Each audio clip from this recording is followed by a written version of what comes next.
Welcome to another fun-filled weekend edition of Second City Sports Zoom Style. Zoom style. Along with Lakeena McGee, which is she, I am Cindy Brown. That's right, you haters. It's me. You can follow yours truly on the Twitter and the IG at SidKid80. Once again, at SidKid80. That's SIDKID80. That's SIDKID80.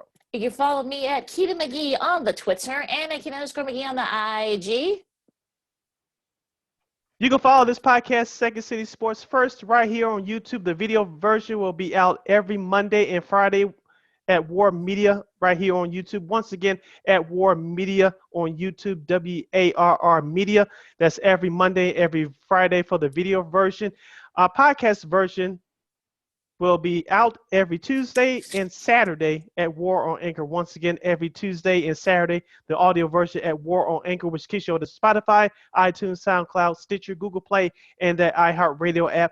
We're available on all podcast platforms. Make sure you type in that search engine box, WARR on Anchor. And we're also at www.weareregalradio.com. And we're on all social media platforms, including YouTube at War Media. Once again, at WARR Media. That's Facebook, Twitter, and Instagram. Thank you very much in advance for your support. Like, share, subscribe, and tell your friends. And we are unapologetically fun. Lakeena, let's kick this weekend edition off right. Let's start off with the Chicago Bears. Currently, they are having their rookie mini camp at Hallis Hall. Head coach Matt Nagy will not be there this weekend because he is isolated due to possible contact tracing from COVID-19. So we wish him the best in his recovery. Of course, rookie Josh Fields is grabbing all the headlines. We'll have more on what happened and what didn't happen from Hallis Hall in our next episode. But this past Wednesday, Lakeena, the schedule for all 32 teams were released, including the national schedule for Sunday night, Monday night football, and Thursday night football. We'll give you some of the key matchups in just a moment from the national side. But locally, Lakeena, the Bears have the 10th toughest schedule in the National Football League. We'll give you the schedules week by week. Remember, guys, there are 3 preseason games this year. The preseason will kick off on Saturday, August 14th at noon at Soldier Field, when the Bears will host the Miami Dolphins. Week 2 of the preseason, which will be on August 21st, they'll face the Buffalo Bills once again at Soldier Field. That's at noon. And then week 3 of the preseason will wrap up on Saturday, August 28th at 6 p.m. Central Standard Time. They will take on the Tennessee Titans at Tennessee. Lakeena, I'll tell you what. I'm not going to worry about the preseason as much, except for a couple of things. Josh Fields and how the offensive line Justin Fields. What, I said Josh Fields? Yes. You said it Sorry twice. about that. They good. I can't talk today, but Josh Fields, I want to see how he plays in the preseason now due to the fact that we had 3 games this year. And also I want to see how a couple of rookies on the offensive line will do during the preseason. And I'm interested to see around the league, well, teams like the New Orleans Saints, now they're starting the era without Drew Brees, and the Los Angeles Rams, they have a new quarterback named Matthew Stafford, well, head coach Sean Payton from the Saints and Sean McVay from the Rams, well, they still treat the preseason like a country club and not having their stars play, even though you have one less preseason game this year.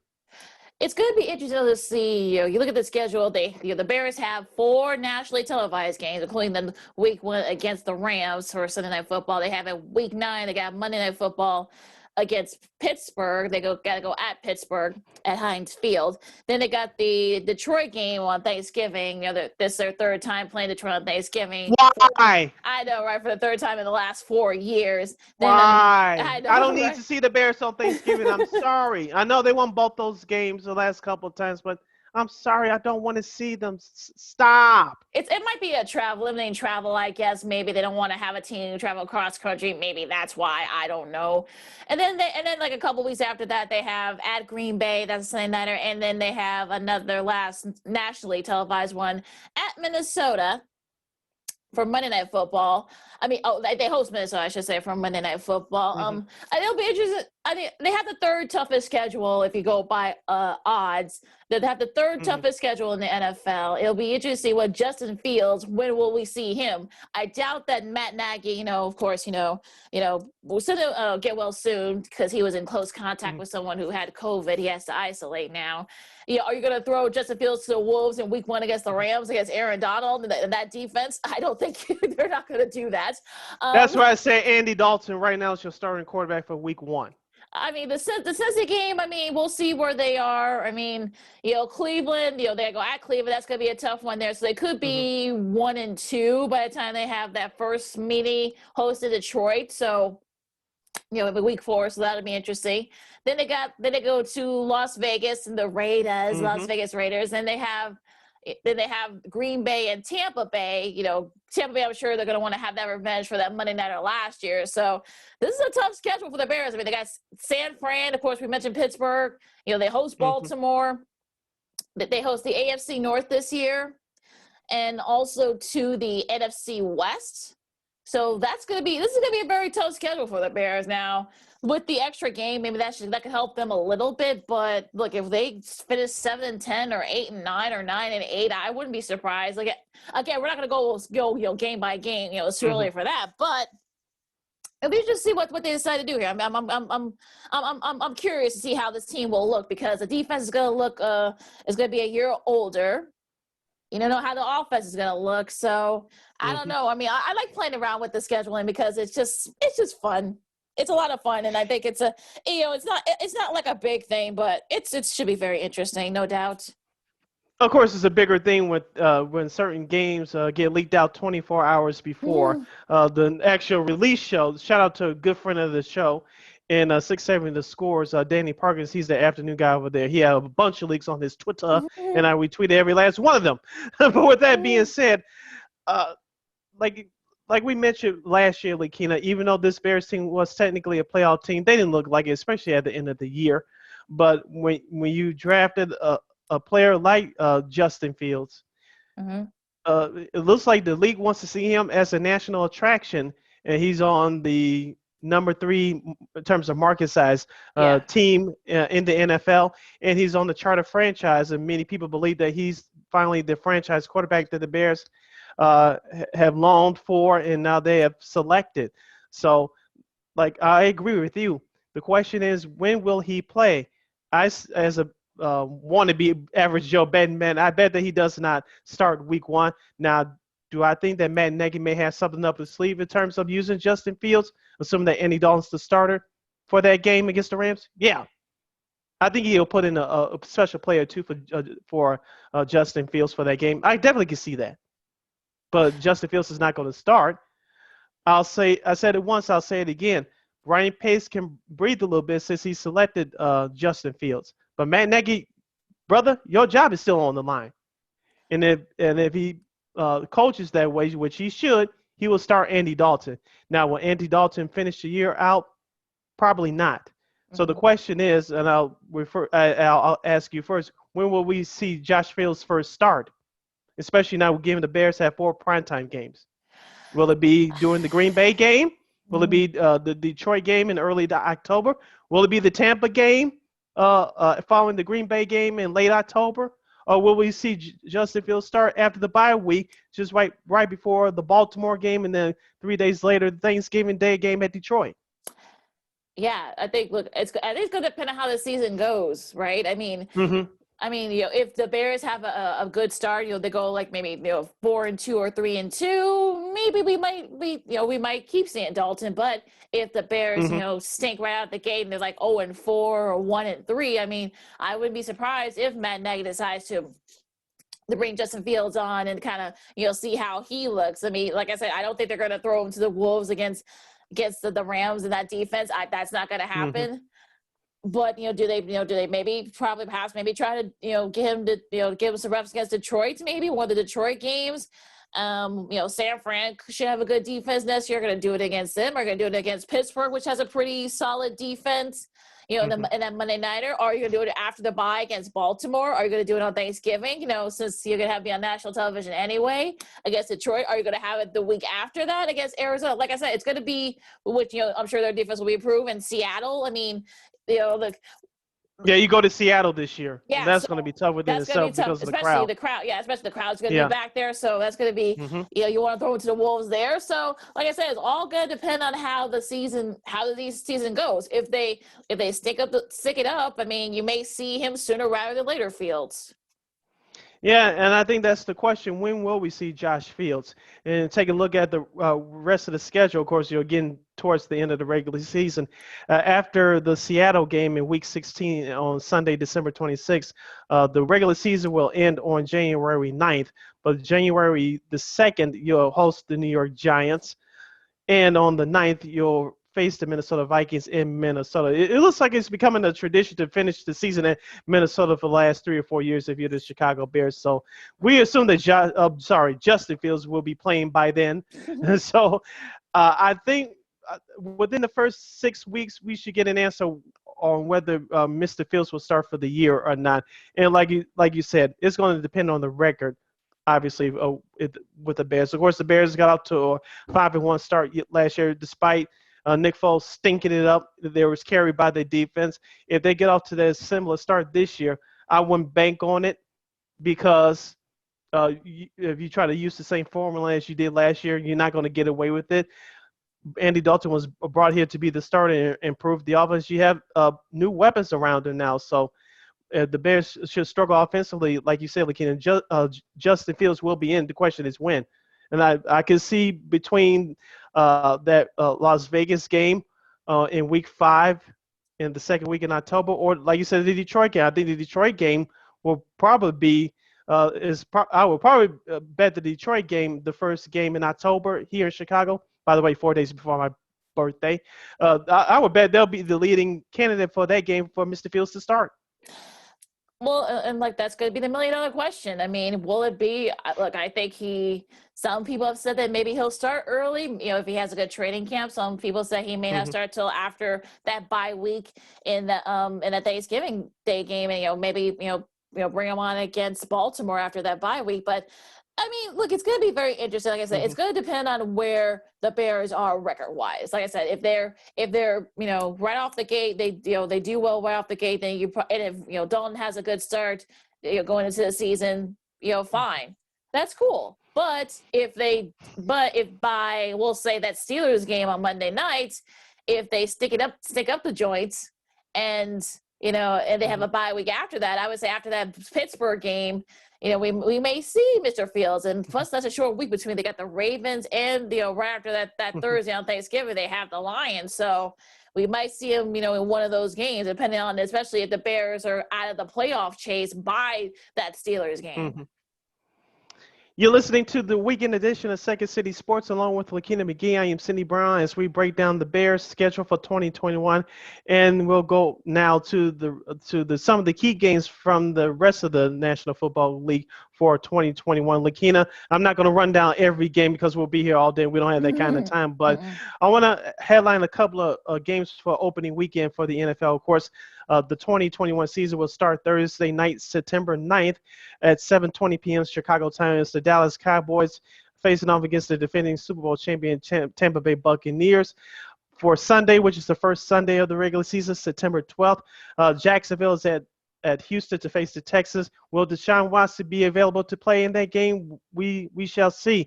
The Seahawks will face the Indianapolis Colts. The Jets and the Panthers from Charlotte. Of course, the revenge game for Sam Darnold. Um, Scrolling down, the 49ers will take on Dan Campbell's kneecapping Detroit Lions. The headline game for CBS at noon will be Pittsburgh at Buffalo. You have the Eagles at the Falcons. The highlight game for 325 on CBS will be Cleveland at Kansas City. That's the rematch from last year's divisional playoff round game. The Packers and the Saints will headline the second game for Fox at 325. The Drew Brees era is over. The Jameis Winston or um, Josh Hill era will begin for the team down south. And of course, the secondary game for CBS at 3:25 will be Dolphins at Patriots. And of course, the Sunday night game, of course, is Bears Rams. And then Monday Night Football, the first time in a long time, there will not be a doubleheader this year for week one. So the only game in town will be Baltimore at Las Vegas to take on the Raiders. That should be a fun one there, and I'm looking forward to that Monday nighter. And I think they Mm-hmm. do that for. I think they did that because of the fact that it's going to be an extra game this year. That's probably why they didn't do the, Mm-hmm. the 2 Monday night games. Although those are always fun. But look, I'm looking forward to that, Pittsburgh Buffalo game on the right off the bat, week one, on the CBS slate. I mean, that should be a fun one. The Cardinals Titans, I mean, that should be an interesting one too, considering the fact that they'll have the Cardinals team will have a task to try to slow down Derrick Henry, assuming that he's going to be the star of that offense. Remember, the Titans have a new OC now, so that's going to be very interesting to see how that game is going to be called. The Chargers and Washington, that'll be interesting one there too. I mean, that defense will try to slow down Justin Herbert and that Chargers offense.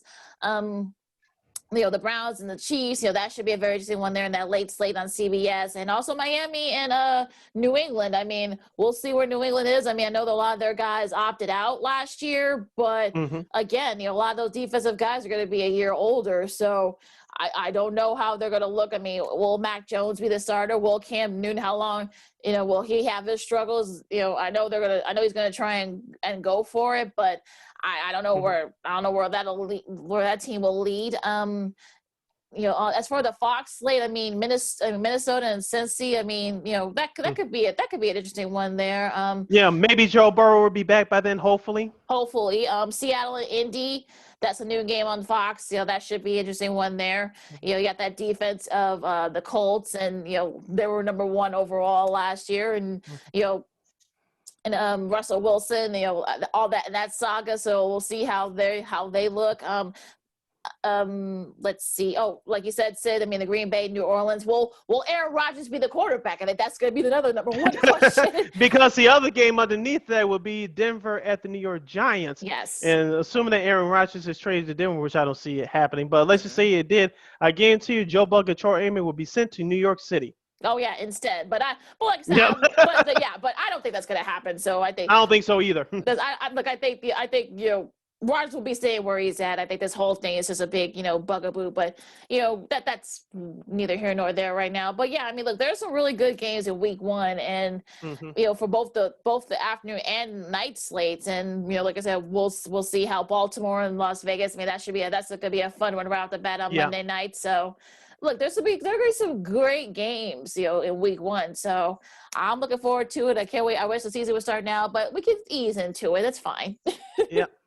Let's go over to Sunday Night Football, and we'll highlight some of the key games for NBC's coverage this year. Of course, they're the home for the Super Bowl this year. They'll be from SoFi Stadium on February 13th, which is a Sunday, obviously, for the Super Bowl this year. NBC will be broadcasting that game. Yep. Week one, we said Cowboys, Buccaneers. Week one is still Bears, Rams on that Sunday. Week two, we'll have Kansas City at Baltimore. This should be a good one. Week three, Packers at 49ers. Week four, everybody's going to be watching this one. Oh, yeah. Tampa Bay at New England. Tom Brady's return to Foxborough. And you got to think that was intentional, right? They wanted to Of make course. that. They wanted to make that game, sort of like the showcase game. If not the Monday nighter, hey, let's do it. Well, we'll do it Sunday night. I mean, I think that's where they do very well there for NBC. So I'm like that should be a fun one. I know Tom Brady himself has already said he's looking forward to that game. So it'll be very interesting to see how both teams look. That week after that should be a fun one too. You got the Bills and the Chiefs in week 5. Yes, the rematch. The rematch of last year's AFC title game. Yeah, that should be a lot of fun. Also, too, hopefully the Bills will get their revenge. They're hoping. Seattle versus Pittsburgh right after that in week 6. That should be a fun one. Colts and 49ers. We'll see how the 49ers look. Will we see Trey Lance by then? Maybe. We'll see. Good one. All right, Cowboys in Minnesota. That should be, we'll see where both teams are. I mean, both teams are sort of like, there's a lot of, expectations for them this year. We'll get to it once we start doing our divisional previews and whatnot, in a couple of months. But that should be an interesting one. Titans and Rams. I mean, Again, we'll see where both teams are by week 9, but we'll see. That should be a good one too. Yep, it should be. So, uh, Monday night. Sorry, we'll go to Monday Night Football in just a second. But wrapping up Sunday night, of course, later in the season. Hopefully, this game doesn't get flexed. But you have the Packers and the Bears from Soldierville. Will Justin Fields be playing by then? Safe bet will be yes. Will Aaron Rodgers be playing by then? Safe bet will be definitely yes, barring injuries, of course. So. That game could be a playoff implications, definitely for the Packers for sure. Will it be for the Bears? We shall see. Well, also too, after that Titans and Rams, you got Chiefs and Raiders. That should be interesting. We'll see where both teams are by then. Steelers and Chargers. Again, we'll see if these games will get flexed. We'll see where both teams are. AFC North. These two teams, play each other. Of course, it's gonna have to do it once in prime time. You got the Browns and the Ravens. Look, Browns. A lot of people are expecting a lot from you guys this year, so you better not be sticking it up by the time Week 12 hits. 49ers and Seahawks, for week 13. That should be a fun one, assuming that doesn't get flexed. Saints and Bucks. Yeah, those two always play a classic games on prime time, especially on Sunday night. Absolutely, in prime time in general. Saints and Bucks in week 15. Again, we'll see where the Saints are, assuming that Tampa will be up there too. This could probably end up being for the NFC South. Washington, Dallas, same thing, assuming that game doesn't get flexed either. So very interesting Sunday night matches. But again, we'll see how it looks once the season starts. But there's definitely some good ones there, no doubt.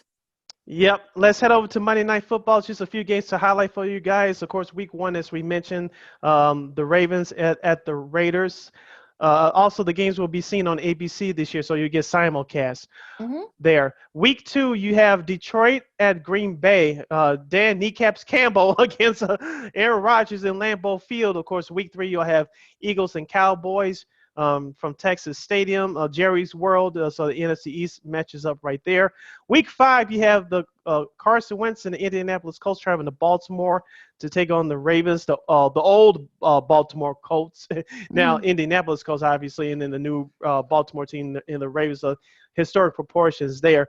Week 6, you have Buffalo at Tennessee. That should be a good one. And then Week 7, the Saints at the Seahawks from CenturyLink. I don't know what the new stadium is now, and I don't care, but that should be a good one, especially with the fans being back this year. Week 8, you have the New York Giants at the Kansas City Chiefs. And then, of course, you mentioned earlier, Lakeena, with the Bears schedule. The Bears will take on the Steelers from Pittsburgh. And then after that, I'm looking forward to this one. November 15th, the Rams at the 49ers. That should be a fun one there. Let's see. Week 13, we'll see where the Patriots will be at that point. The Patriots go to Buffalo to play the Bills. The week after that, you got the Rams and the Cardinals. Those two always have always a mess up between those two NFC West rivals. Vikings and Bears, again, there's always, they have their history too as well. Dolphins and Saints sort of were to have this interconference matchup this late in the season, but we'll see what happens there. And the last one, Browns and Steelers could very well end up being for the AFC North. Again, we'll see what happens, but that's your Monday night slate. All right, and our last primetime look at the primetime schedule is Thursday Night Football. Of course, this year will be on NFL Network it'll be on NFL Network and believe Fox. Correct me if I'm wrong. Yes, I see Fox. It here. NFL Network and Fox, and of course next year will be exclusively on Amazon Prime. But this year it will be on Fox, NFL Network, and Prime Video. Of course, the opening week will be Thursday, September 16th, the New York Giants at the Washington Football Team. And of course, the following week will be week 3, the Thursday, September 23rd. We'll have Carolina at Houston. Will Deshaun Watson be playing by then? We shall see. And, of course, the following week, week 4, September 30th, you have Jacksonville at Cincinnati. Trevor Lawrence making his primetime debut against second-year man. Hopefully he'll be back by then, Joe Burrow and the Cincinnati Bengals. That should be a fun one there. And the week after that, you got the Rams and the Seahawks. Those two My are birthday, yes. We get a competitive game with two good teams. Yeah, that's your birthday present. Since Foxy, they were thinking about you, Sid. Yeah. Hopefully the White Sox will be in the playoffs by then, too, but we'll get to baseball later. We'll get to them later. But, Bucks and Eagles the week after that. That should be a good one. I mean, look, Jalen Hurts, we'll see how the Eagles look by then. They may actually look pretty good. Denver and Cleveland, I doubt Aaron Rodgers will be in a Broncos uniform. I don't think that's going to happen. We've said that already.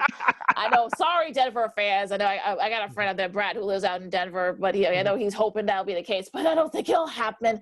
The week after that should be a good one too. Yeah, Packers and Cardinals. That should be a Yes. fun one there between those two. Ravens and Dolphins. They've had some pretty good matchups over the years. So we'll see where both teams are by then. That's the week 10 Thursday nighter. Let's see. Week 13, Cowboys and Saints. That should be a fun one. Steelers and Vikings. We'll see where both teams are by then. Week 15, these two teams have had their Thursday night sort of square offs. Chargers and Chiefs. Yes, Chargers hold the Chiefs. We'll see where both teams are by then. And the capper to that slate, San Fran and Tennessee. We'll see where both teams are by then. Hopefully, both will be vying for their respective divisions, or at the very least vying for playoff spots by the time they meet up. Yep, and then the last two games for Thursday Night Football this year will be on Christmas Day. That's Saturday, December 26th at 4:30.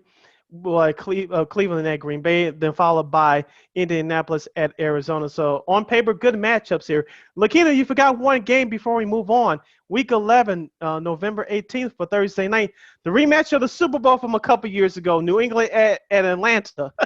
Like I said, we won't know how both teams look. I mean, but look, will Matt Ryan still be in a Falcons uniform? Will Julio Jones still be in a Falcons uniform? Look, they've got Good question. they've got a brand new coaching staff. So again, we'll see how both teams look by the time that matchup hits. Hopefully we'll get a decent game, but we'll see. Look, these matches are pretty good set on paper. All these matchups, again, Philly doesn't have to go. They don't have to go like west of the Mississippi River after I think like early November. They're all good. And remember the Bears they don't have like back-to-back home games. They don't have back-to-back road games. This is like the third or fourth time that's happened. And I found that to be weird when I looked through it. I was like, they don't have any consecutive home games. And then looking at the road, the same thing. Yeah, like that's weird. But yeah, it's rare. I think Kyle Brandt had a stat that said that the three other teams that have had that, the other three teams won the division. But like, okay, Kyle, like, yeah, you gotta really be sort of like into that, but I don't believe that. But okay, yeah, I want to believe that stat. Go ahead, but yeah, exactly. But I don't think that's gonna happen with the Bears, like I said. But look, these are once we get to our playoff, our divisional previews and whatnot. But look, all these matches look really good, and then I have to say that I can't wait for the season to start. It should be a lot of fun. Yes, and we'll definitely have fans back in the stands, and things should get back to normal as soon as possible. And like I said, I'm really excited for this upcoming 2021 season. It's going to be a whole lot different than it was a year ago. Many people didn't think that we would have football last year. We got it, even though there was no fans in the stands for the most part, except for in a few places. We got a few cities with fans as the playoffs went along last year. But this year, things are starting to head back towards normalcy. And I cannot wait. Like I said, this preseason is going to be interesting because you're going to have some fans back in the stands, and we're going to have one less preseason games, 4 down to 3. So things look like it's starting to get back to normal. And the NFL is leading that chart, so I'm happy for that. Also, you're listening to the weekend. Also, real quick before we move on, the Thanksgiving games, in addition to the Bears Lions, you get Raiders and Cowboys, and also to the nightcap will be Bills and Saints. So Thanksgiving the games should be pretty good. Hopefully, none of them will be stinkers. Exactly. You're listening to the weekend edition of Second City Sports along with Lakeena McGee, which is she. I am Cindy Brown, which is me. Lakeena, since we have a few minutes left in our segment, let's go to the NBA. Let's talk about the Chicago Bulls first. Their last game, which was on Thursday, they defeated the Toronto Raptors 114-102. They have 2 games left in the regular season. Today, if you're listening to us via podcast form on Saturday, which is today, they have an early game in Brooklyn, New York at noon Central Standard Time against the Brooklyn Nets. And, of course, tomorrow they'll close out the season against the Milwaukee Bucks at 8 o'clock at the United Center. Lakeena, they looked good on Thursday against the Raptors. I know they're still clinging on to hope as far as participating for the playoff tournament, but I was encouraged by a couple players. Kobe White had 17 points, 10 dimes. As I said before, he's a good guy to come off the bench for this team. Should the new management decide to keep him. Zach LaVine led the team with 24 points, including 3 of 7 for three-point shooting range. Lauri Markkanen, could his be his last moments as a Chicago Bull? He went 6 of 9 from three-point land for a total of 20 points. Overall, he grabbed 7 rebounds. Lakeena, I know Toronto's been undermanned all year, but I like some things that I saw from the Bulls. As we said before, Lakeena, this season was about player evaluation, and we also said on this show whether the Bulls were going to make it to the playoffs or not. Who's going to show the heart? Who's going to show the fight? You still have something to play for, whether it's on the Bulls next year or whether it's going to be on another team. This team played together on Thursday night, and hopefully they finish out the year on a good note, whether they participate in the playoffs or not. It's all about making yourself look good to potential free agents. This is how Yes. it is. I know some people, like our buddy Matt Peck, wants them to tank. Who's the rest of the season? Look, I mean, considering that Toronto had like half their G League team out there on Thursday, I mean, that wasn't going to happen. So, look, we got balanced scoring for the Bulls. I mean, look, Kobe White's been playing very well lately. I think he's still going to be there. I think Akan Eversley. I think they really like what Kobe's been doing. I mean, look, I know Mark is trying to show. I think he's finally trying to show some stuff. But if you saw Billy Donovan's comments after that game, it doesn't sound like Mark is going to be around by the end of the season tomorrow. So I don't think that's going to happen. But look, we could have seen this Lauri Markkanen for about a month, over before the trade deadline. But again, that's neither here nor there at this point. But right. But look, Vooch had another double. So LaVine led the way with 24. That's doing his thing too. I think the thing with this season is that you want to make yourself look good. It's about player evaluation, talent evaluation, and okay, who are the players that you use as building blocks to for next season and beyond. Look, I think LaVine, Vooch, I think Kobe White, P. Will. Thaddeus, like I said, he wants to stay, so we'll see if I'm sure they'll try to make that happen. Markkanen will probably see the last of him these last couple of games. I know Thies has had some injury problems. I know Brown Jr. too has both had some injury issues, but hopefully I hope both those guys are brought back. So too. Yeah, I hope they we'll do. see. Yeah, we'll see. I hope they are both brought back. Denzel's gone. I'm sure Felicia's gone too. Sato's probably gone. So I mean, look. I think the thing is to make yourself look good in front of potential free agents. I think this is what this is about. I know. I wish we could be where the Knicks are right now, but again, this roster is a little bit better than the Bulls. This Bulls roster right now. So, if we can kind of just be like you said, put up that fight for these last couple of games. Both the Nets and the Bucks still have incentives because they're trying to get to that number. Those top 2 seeds is still there for the taking for both of them. I think this is a good start for them, and I hope that just put up the fight. Look, you're looking at the comments now. Hopefully, Chicago will be the destination now for free agents. Yes, and like you said before, we're under new management now with Mark Eversley, the GM, and Arturas Knisevich as a new team president. And there's been talk around the team that Zach LaVine, he could be up for an extension this summer. He's talking about, at least if you believe the reports, that he's willing to sacrifice a few dollars to let new management bring in another piece. I'm not going to sit here and say that the Bulls are another piece away. They are, but they need another piece to go along with himself and Vucevic. They also need a point guard. The question is, will the Bulls achieve both this summer? We shall see. I don't know if they are allowed to keep that Orlando pick, but if they are, they may select a point guard. Or now you may not have to pay. You're not going to pay a whole lot of money for that point guard because you'll select him in that draft if you're allowed to keep that pick from the Orlando Magic trade. But this team needs one more piece. It's going to take a trade because the free agent class is not that great this summer. I don't know how it is for next season, but I know for this upcoming summer it's not that great. So you had to acquire that via trade. The question is, how are you going to get that point guard? By that draft pick or by free agency? Well, remember that pick from Orlando is top 4 protected. So you could, if you do get the top 4 pick, you could use that to get a point guard. I mean, exactly. we'll see about that, how that unfolds. But I think, like you said, I think next season's free agent class. That's why this is being brought up now about Zach perhaps maybe taking a slight discount, whatever that means. I kind of wonder, like, whenever they say, "Oh, I'll take a slight discount," what does that mean? Look, I mean, Zach loves it here for what we've heard and read. So he likes it here now that he was able to get Vooch, to recruit Vooch to come into Chicago to get that trade done. AK was able to get that trade done. So again, we'll see. I mean, look, this team is like a couple of pieces away, but I think, look, if you could make some progress next year and perhaps maybe make yourself look even better to those big free agents, you're in a pretty good spot. You are, and we'll see what happens with the team on the west side going forward. Lakeena, since we have a few minutes left, let's get into the best and the worst from the week that was in the NBA. Of course, the regular season ends tomorrow on Sunday if you listen to us via the podcast form. I have a couple of games that we'll want to get your quick takes on. Of course, we'll start backwards. Thursday night's game between Portland and Phoenix. Charles Barkley went off at the end of the game. Portland had a chance to win and perhaps avoid the play-in tournament, but things don't look good for them right now as of this recording.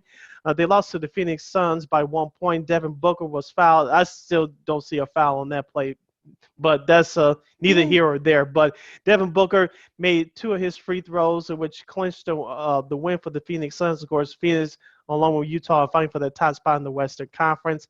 And then, of course, a recent classic game took place earlier this week, this past Tuesday at Staples Center. The New York Knicks and the Los Angeles Lakers, both AD, Anthony Davis, and LeBron James both played. It went into overtime. The Lakers barely escaped with the victory, but they are still dealing with injuries right now. I want to get your take on first the Phoenix and Portland game on Thursday.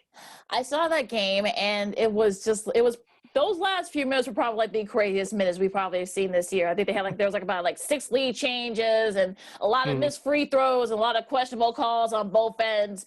But, look, they had McCollum take the last shot. I think, remember, Portland didn't have any timeouts left, so they couldn't set up for the whole, Dave, Dave at the end of the game. But we missed out on that. But, look, that was a great game regardless. Phoenix needed that one because they had lost a couple of tough ones prior to that, so they needed that win. Unfortunately, this was a bad loss for Portland.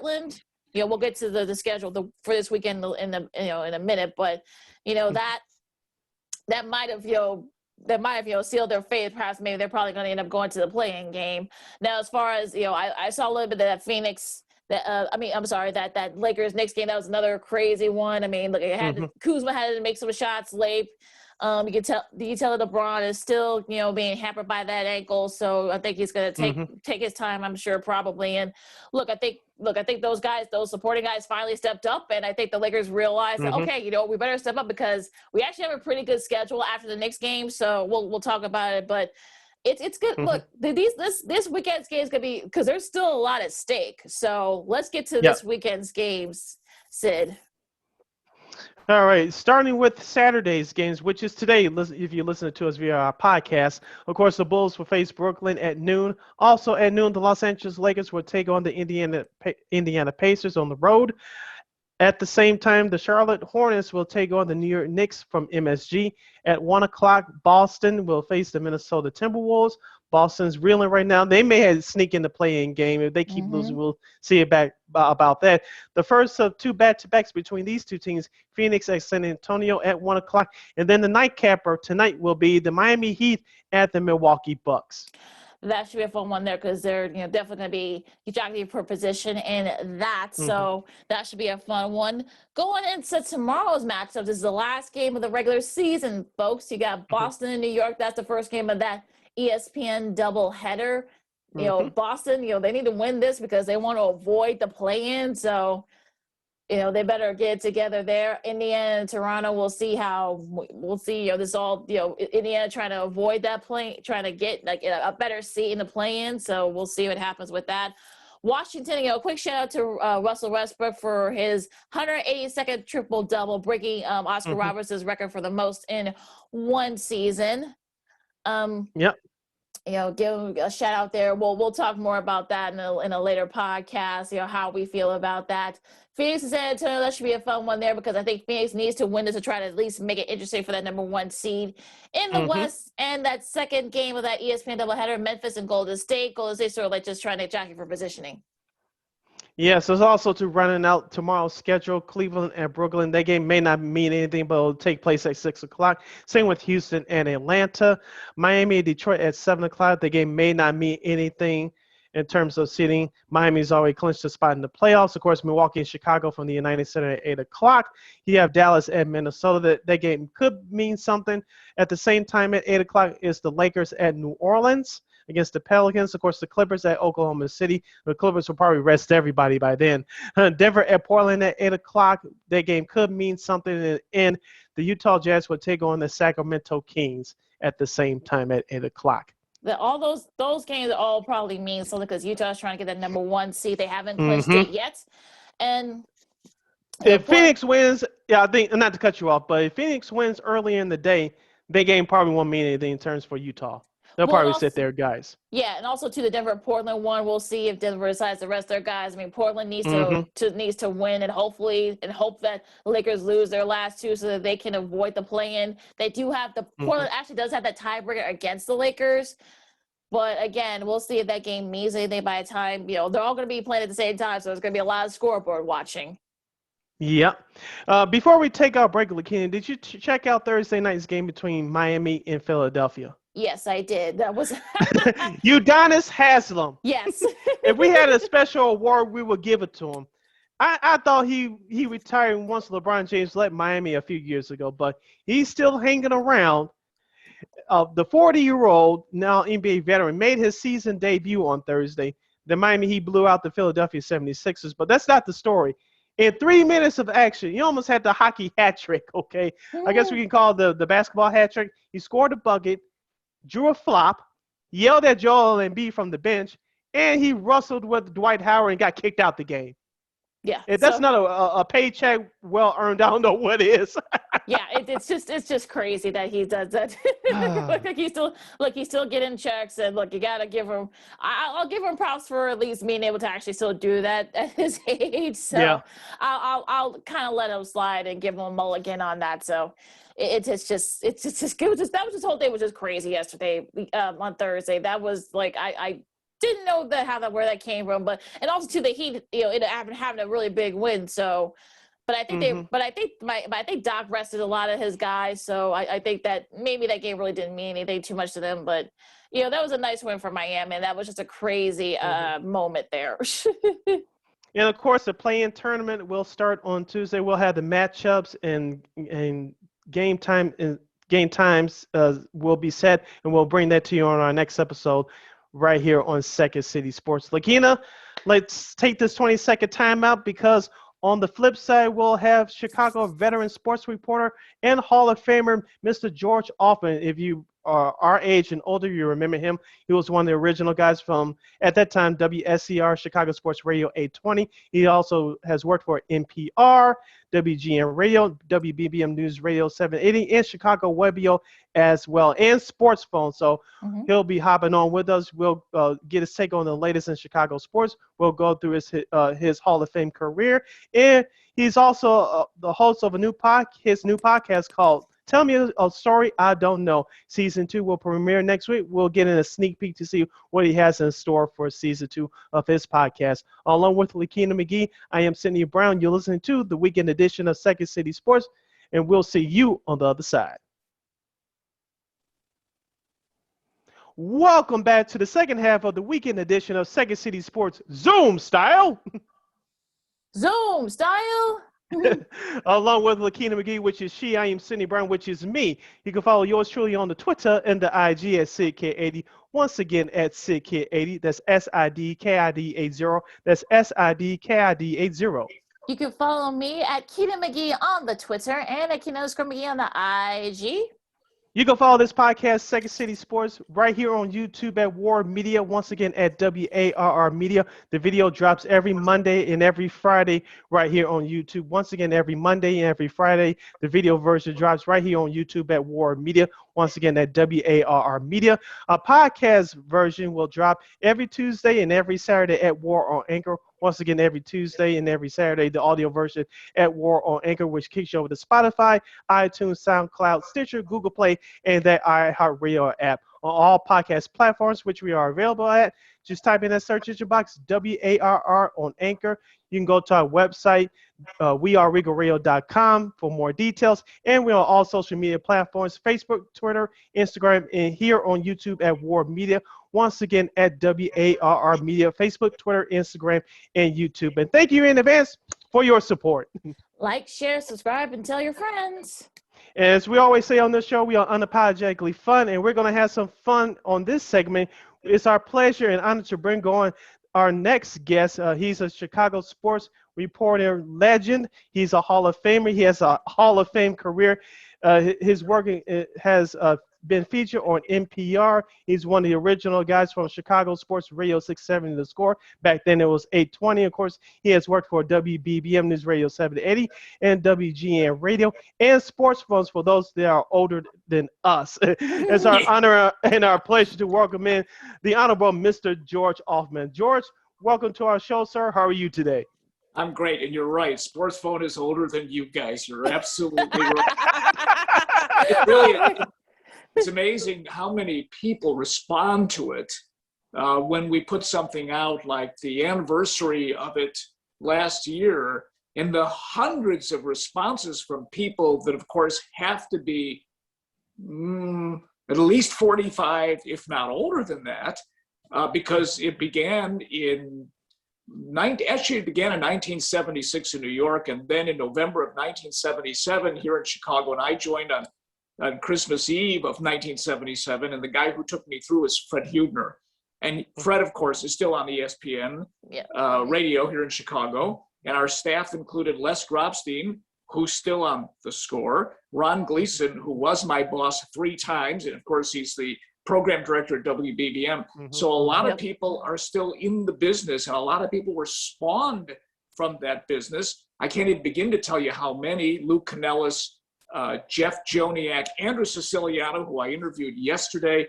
And I mean, it's countless. And so that was our springboard to our successes, to where today's springboard is this kind of stuff. It's a different technology. It's a different world.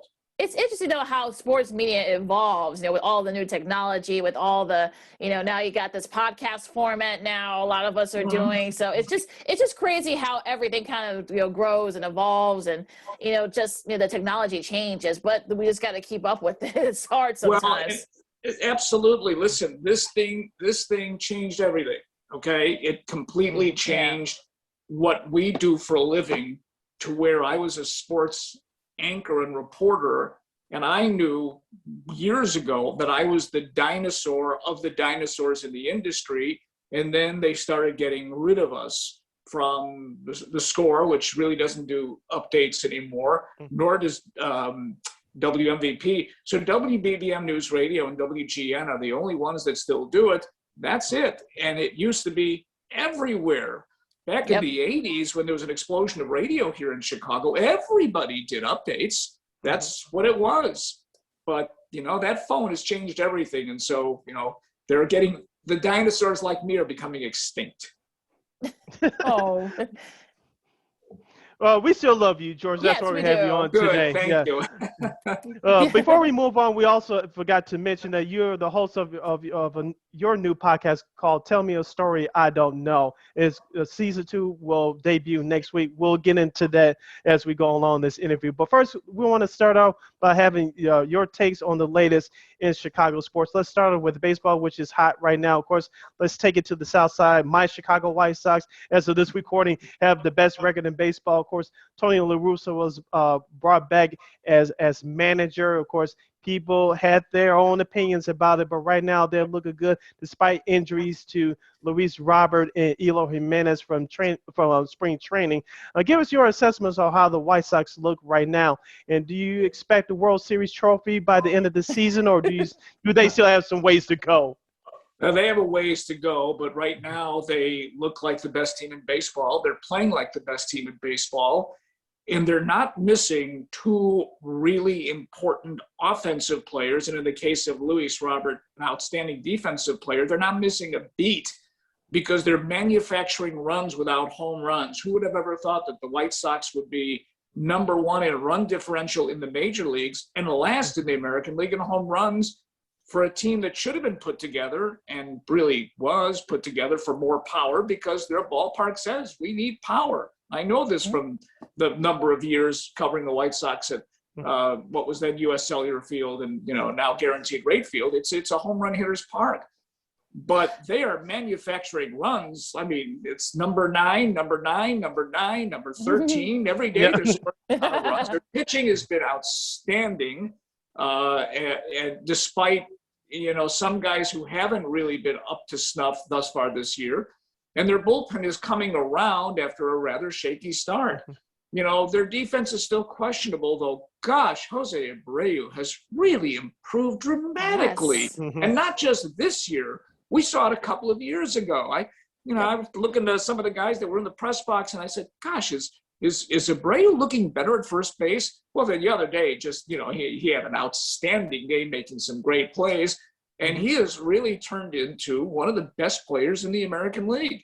So, and they come off a sweep of the Minnesota Twins. I'm surprised they haven't fired their manager yet. And the Royals are coming in having lost 11 games in a row as we are speaking now. So this is their division, I think, to lose. I don't think the Indians, despite having really good pitching, are going to be that competition as you go along. Sure, there's steps along the way. There'll be potholes. They're not going to be that great. But, I mean, to lose players like that, and you remember what the immediate reaction was, don't you? Go out and get somebody to replace Luis Robert. Go out and get Chris Bryant. Go out and get this guy. And Rick Hahn is smart. He is looking. I know that. But relax, hold on, let's see what happens. You know what's happened? All they've done is won. Yeah, absolutely. So let's go to the north side for a second, George. The Cubs, as of this recording, they're 17-19. They're 5 games out of the National League Central. Now, they've been sort of up and down. One day the pitching is great, but the hitting stinks. Or the hitting is great, and then the pitching stinks. I mean, do you think that the Cubs have any shot to, at the very least, sort of hang on to be kind of right there for the NL Central? Hang on, but to be there for the NL Central, I doubt it. You're seeing the Cubs now up until the point when they start selling off players, which I think they will, as being nothing more than a 500 team for exactly what you just said, Lakeena, and that is their inconsistency. They suddenly went from a team that couldn't hit at all at the beginning of the year to starting to hit, but their starting pitching has been very questionable. And the two guys that are supposed to be their best pitchers, Kyle Hendricks and Zach Davies, they've not really been very good. So I just see them kind of puttering along, winning a few, losing a few. But the big story for the Cubs will be who they trade and when. All right. We are joined by Chicago legendary sports reporter George Ofman. He's also the host of his own podcast called Tell Me a Story I Don't Know. He's joining us right here on the Second City Sports Weekend edition along with Lakeena McGee. I am Sidney Brown.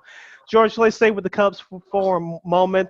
Javi Baez, many fans and experts consider him to be their best player, but he struggled last year. This year, he's kind of been up and down.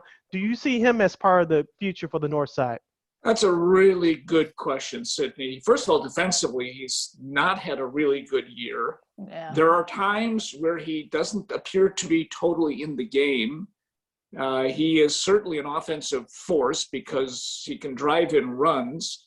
And he's been much better at the plate in the month of May.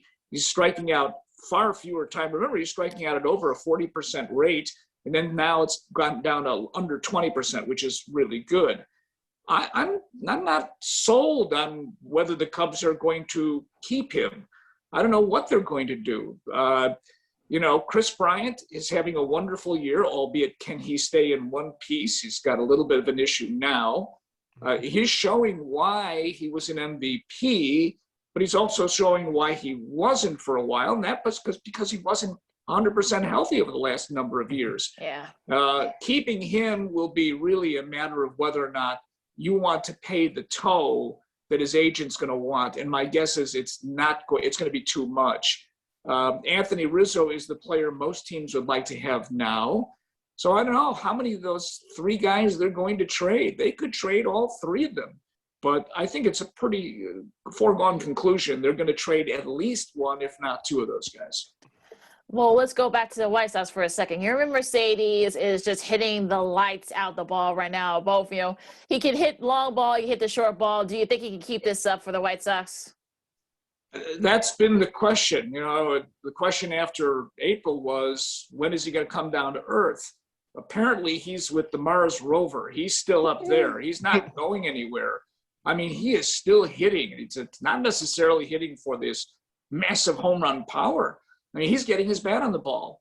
I don't know how long it's going to be, but all I know is he's hitting 333 in the month of May, and as long as he keeps it up, that's I think been one of the great assets for the White Sox this year is when they lost Eloy Jimenez. Here comes this guy, Mercedes, who's made up for his offense. And remember, whenever Eloy Jimenez comes back, I think the White Sox would be smart to make sure that he never plays the field again. Well, that Mercedes isn't going to be playing the field, but for right now, he is really helping their offense a great deal. I don't know when he's going to come down. He might not come down all year.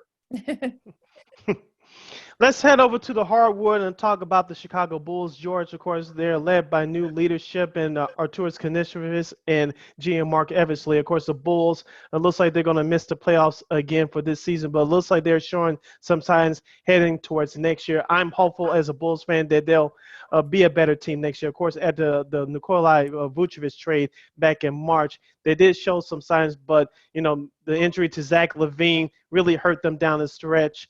And so I have hope that the Bulls would turn it around under new leadership. What's your take on the men in red?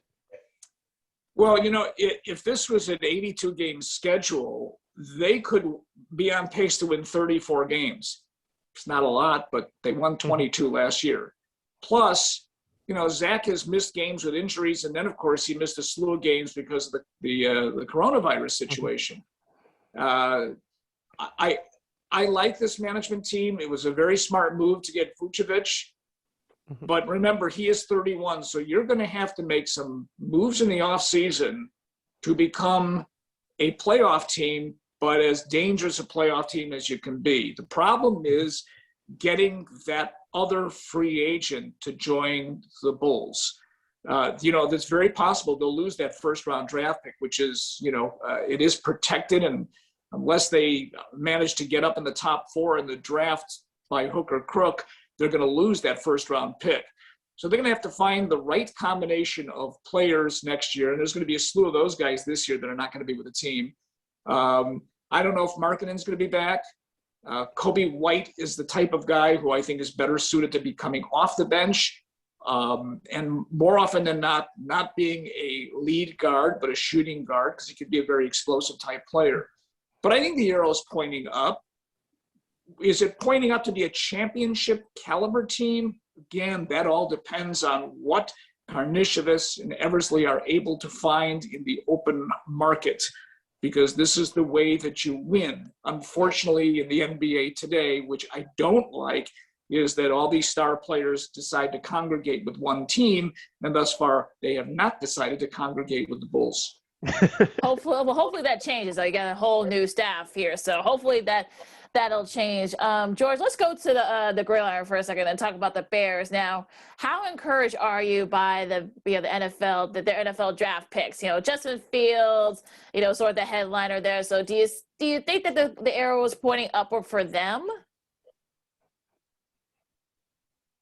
For the time being, that arrow is probably sideways, and it just depends on when Justin Fields will be anointed their quarterback. If he has a terrific training camp, and I don't know what training camp is going to look like this year, there's nothing that says that management goes to Andy Dalton and said, I know we promised you to be the starting quarterback, but we're going to put Justin Fields in there instead. They have a lot of gaping holes still. However, it was very vital for them to make this move. It fell in their lap, and they took advantage of it. If this was in the top 10 to try to trade for it, I doubt they would have done that. It would have cost them 3 first-round picks. As it is, it did cost them 2 first-round picks. But I think well worth it because they did get a consensus top-flight draft choice franchise quarterback. That does not ensure that he will be a franchise quarterback. We've seen this many times before, but he certainly has the capabilities and qualities to be that kind of player.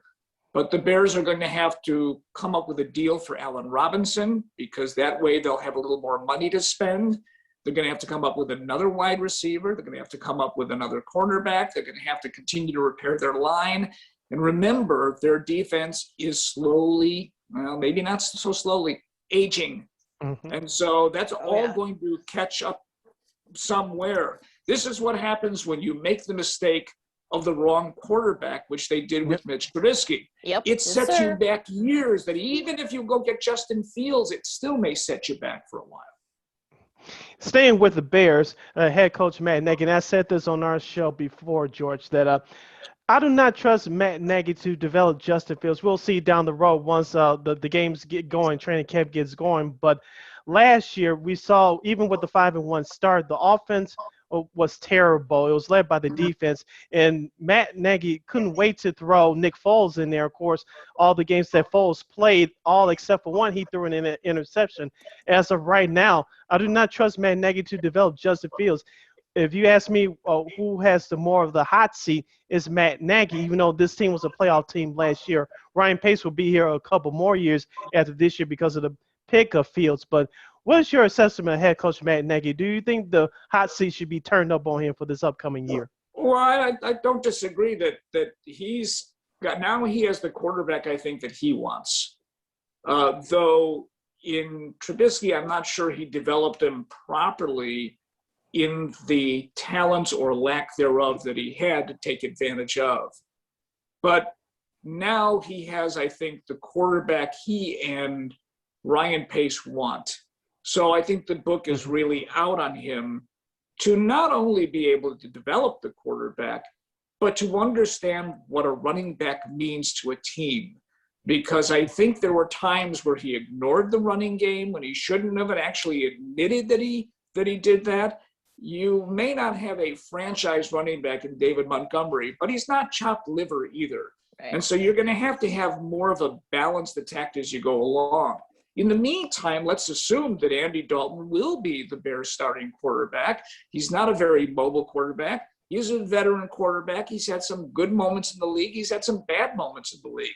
So let's assume for the moment that he is the starting quarterback. And he might be the starting quarterback for the majority of the season. We don't know. This is a matter of taking advantage of his talents. And I think it's just as important we see how Matt Nagy works with Andy Dalton as he does with Justin Fields. I don't know what they're going to be able to do with Nick Foles. I don't think they can carry those 3 guys. I mean, Nick Foles to me is the odd man out in this situation where if Andy Dalton got injured, I think that Justin Fields would be the guy. I don't think Foles will be here, but again, he's got 2 years left on a deal and they're going to have to find a home for him. Well, you reiterated earlier, George. Let's talk about the defense for a second because they are getting older. They're just about everybody on that side is over 30 at the very least, or near 30. So, do you think they could probably be a fraction of what they've been the last few years? Well, they get Goldman back, and if he's healthy, he is definitely going to help their run defense. That's something they really needed to work on last year. He is going to help them. Robert Quinn, if he's twice as good as he was last year, will only be half as good as they expect him to be. And they're paying him a lot of money, and they're expecting a lot more from him, particularly when it comes to sacks. And that takes a lot of pressure off a guy like Khalil Mack. But their secondary is a question mark. And I think you're going to see some of the quarterbacks in this league, and there are a lot of them they're going to be facing that are pretty good, that are going to take advantage of that. I mean, they had to get rid of one of their best defensive players because of money. Remember, the Bears don't have a whole lot of money to spend. So what they're going to be doing now, of course, is checking the waiver wire and hope that somebody falls to them that might be good enough to play. And one last question on football, George, before we move on. This regarding to the Green Bay Packers, of course, the whole saga with quarterback Aaron Rodgers.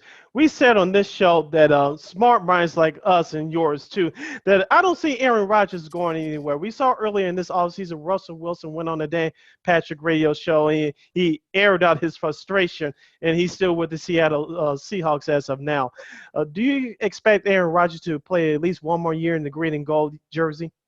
Yes, I do. I don't think he's going anywhere because he can't go anywhere because they're not going to trade him. And if he says, I'm not going to play, he's going to have to give back $11 million plus, if not more. And then he can go ask all the questions or give all the answers to Jeopardy. That's his issue. Bottom line is, they know, the Packers know, and Rodgers knows that Jordan Love is not ready to play. I really didn't like what he did to the Packers when he made that announcement on the day of the draft. You know, that was his way of getting even, and that's who Aaron Rodgers is. He is not the most pleasant person on earth. The bottom line is he's still very talented, and they won 13 games last year with him and made the playoffs. So no, I don't think they're going to trade him, and no, I don't think he's going to retire. And that's unfortunate for Bears fans because that could be 2 more losses. Exactly. So let's go to college hoops for a second, George. Well, we'll stick to local. Both DePaul and Loyola have new head coaches.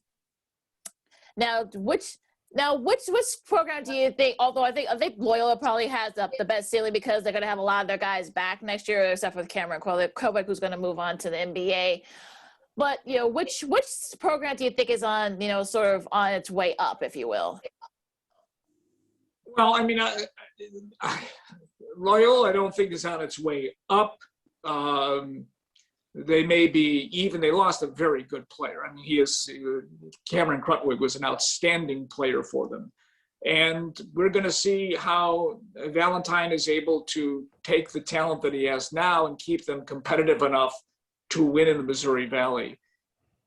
DePaul has been an issue for such a long time. It's been an eyesore. The guy that they hired was not their first choice. Their first choice, I believe, matter of fact, their only choice was Kenny Payne, and suddenly he decided that he wasn't going to come here.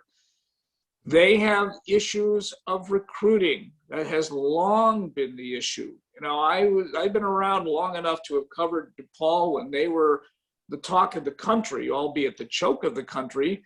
When after the Final Four in 1979 and all the first round bowouts with Mark Aguirre and Terry Cummings, but they were still a very good program for a number of years. Once they fell off the map, and hard.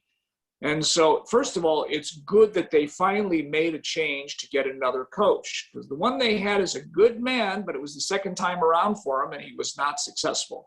This is all about being able to recruit. We're also going to be able to see how long players decide to stay at school now that they're going to be paid. That could be an incentive for some of them not to be a one and done. But listen, if you think you can get a one and done that good, then go get them. I think DePaul still has a way to go to prove, and we won't know anything because they have a new head coach to see who he recruits and how they play him. We're joined by Chicago sports reporter and legend and Hall of Famer George Ofman, the host of his own podcast, Tell Me a Story I Don't Know, on the weekend edition of Second City Sports, along with Lakeena McGee. I am Sidney Brown. George, let's head over to hockey. Of course, this will be year number 6 since the Chicago Blackhawks have won their last Stanley Cup. Of course, there's been change throughout the years, of course, with retirements and injuries. Of course, this past season, Captain Jonathan Taves didn't play. It's all been about the young kids. Of course, new head coach Jeremy Collinson has settled in his role, and Stan Bowman, the GM, who I had my issues with over the last couple of years. It looks like he's going to have an extended stay for a while. What do you see in the future for the Blackhawks? Me personally, I think if they make the right moves this summer, they could be a playoff team next year, assuming that Jonathan Taves will come back healthy. Well, first of all, I want to correct you. I'm not a Hall of Famer at this moment. I'm not even a Hall of Famer in my own house. But that may happen. You never We know. think of you as a Hall of Famer. Well, to us Okay. you are. To us you are. Yeah.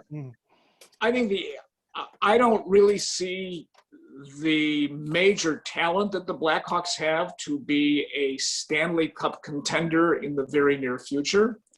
I think that Stan Bowman has made some good moves. I also think he's made some moves to go sideways.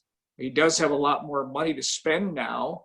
He didn't have Jonathan Taves last year, who apparently is going to be healthy enough to play next season. But remember, he's going to be 32 and he missed a whole season. We're going to see what kind of player he is. Kirby Dach, of course, basically didn't play this season. And so they missed two guys that if they were there, maybe they sneak into the playoffs, but that's it. They have a young defensive core that has to replace the aging defensive core, and that's not been successful thus far. They still give up way too many shots on goal.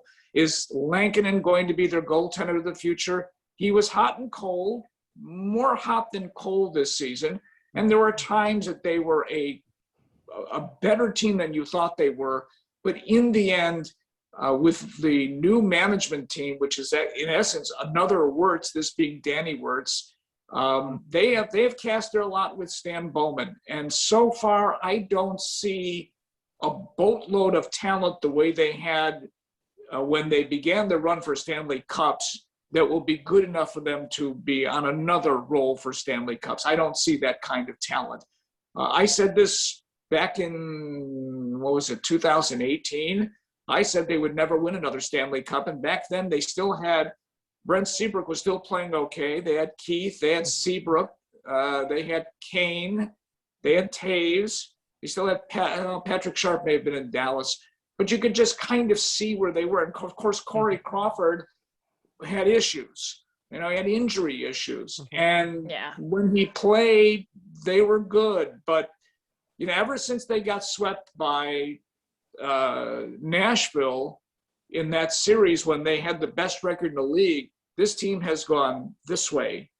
And I'm not sure how much more they're going to go this way. I don't see this sudden, we're going to be a Stanley Cup contender. It remains to be seen whether or not they can get this yet. And listen, they've gone out and they have changed the core. This year they played more rookies than any team's ever played, which is a good thing, but it also exposed some of those players. So we'll see whether or not Bodine can be a top-line defenseman or Ian Mitchell can be a top-line defenseman. Right now, the answer to that question is probably no, which means they are still hunting for those players. You want to be competitive, you can't let the other team get 35 shots on goal every game. Remember when the Hawks won the Stanley Cup? One year they won, they allowed only 25 shots on goal. That is unbelievable. Nowadays, you allow 28, 29, 30, you're okay. They're 35, 36, and that just means more chances for the other team to score. And as you could tell, plus they were in a division this year that was very odd.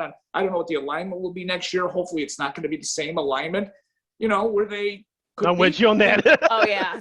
they could beat teams like Detroit, but, when it came to teams like Tampa and Carolina and Florida, they couldn't beat those teams. And those are teams that really don't belong in their division anyhow. So, but if they get back into the regular division, they still have to face teams like Colorado, Minnesota, St. Louis. And so I just see, I don't see where suddenly the Blackhawks are going to be a contender, depending on what they do in the offseason. Could they be a playoff team next year? We'll see, but so far they haven't been a playoff team. Really, they weren't a playoff team last year. They were allowed into the tournament, and I say unfortunately beat Edmonton and got everybody thinking, oh, look how good they are. Got everybody's hopes up there. So let's go to the college gridiron for a second with Illinois. Brett Bielema comes back to coaching, comes back to the Big Ten. He'll be the new head coach over at Illinois. What do you think that he can do? Because that Big Ten West Division in football is probably, you got Wisconsin. what do you think he can do? Can he recruit, like he did? I mean, when he was at Wisconsin years ago. Do you think? Well, he did it at Wisconsin, but he didn't do it at Arkansas. But yeah, he's a cut above what they had for all these years in Lovie Smith. Illinois football has never been. That's not their forte over there. Okay, football is not. Basketball is. Yeah. Believe me, Brad Underwood's got his work cut out for him as well. Yeah. But it has always been a tough grind for them, and that really has to do with recruiting. And so you've got to give him some time to see what he can recruit and develop. But I just think it was a positive that they finally made the move to let Lovie Smith go back to the NFL. All right, George, let's get into your career. Of course, earlier you talked about your involvement with Sports Phone. Of course, we mentioned that you were one of the original guys hired at the Score Sports Radio. Of course, back in 1992, we didn't have a sports radio station that was 24 hours, which eventually went to 24 hours back in April of 1997. But were you skeptical about joining this new venture, and who contacted you to join up this new venture? It was Ron Gleason, of course. Of course. He hired me everywhere when I was working in the industry. But a new audience changes every 15 minutes. For what I was doing for a living, it was really a good thing to catch on with them. I had some career decisions to make. Just a couple of months before then, I was offered a job to be a talk show host in Toronto. It was a wonderful opportunity to work with Bob McCowan, who finally let go sometime last year after 40 years of being the top talk show host in Toronto and in the country. And it was a tough move not to go there, but I decided to gamble that I hoped that the Score would call. And they eventually did, albeit it was almost when they went on the air. And so I was hired on my birthday, about 5 days before they went on the air. And I was hired, I think, the day after Mike Greenberg was hired. And so Greeny was there along with me. As far as being skeptical, I knew what my job was going to be. I was eventually going to be their sports anchor and reporter, and eventually I would be doing a little bit of talk here and there. So I wasn't the type of guy who was looking at the ratings the way everybody else was. I just simply had my job to do. And I was very fortunate to be there for 17 years. And so it was a good choice, it was a lucky choice, and it was also the smart choice to leave.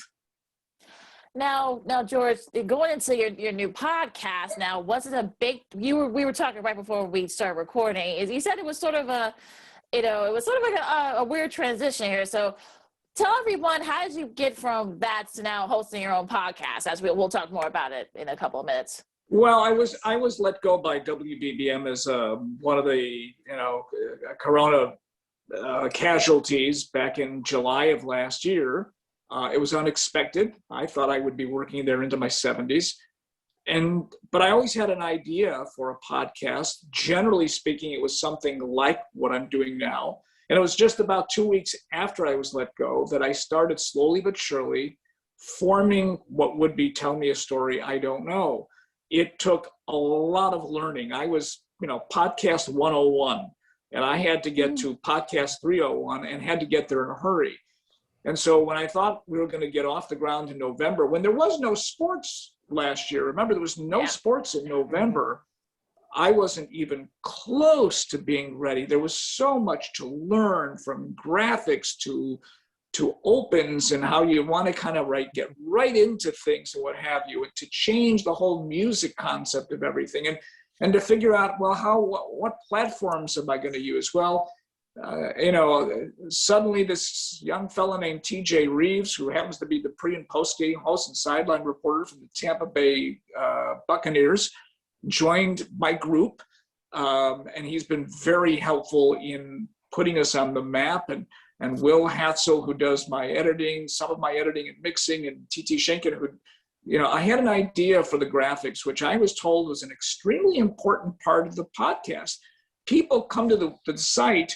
It's like when you go out and you buy an album or a book, you see the cover right away. Yep. Well, I was told, come up with a really good graphic. I had an idea.